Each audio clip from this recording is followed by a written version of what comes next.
Isang kaibigang nagmamalasakit. Alam mo ba kung nasa ang asawa mo? Nandun sa bahay ni Kelly.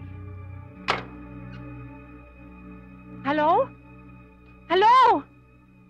Kailangan niyo po ba ang serbisyo ko? Hindi baling magbayad ako ng doble. Ang kailangan ko ebidensya. Gusto kong litrato. Nagkakaintindihan ba tayo, Sargento? Opo, Mrs. Asuncion. Sa dinami-dami ba naman ho ng ganitong kasong hinawakan ko eh. Sisi ho to. Eh sino naman ho bang patitiktikan nyo? Eto, ang asawa ko.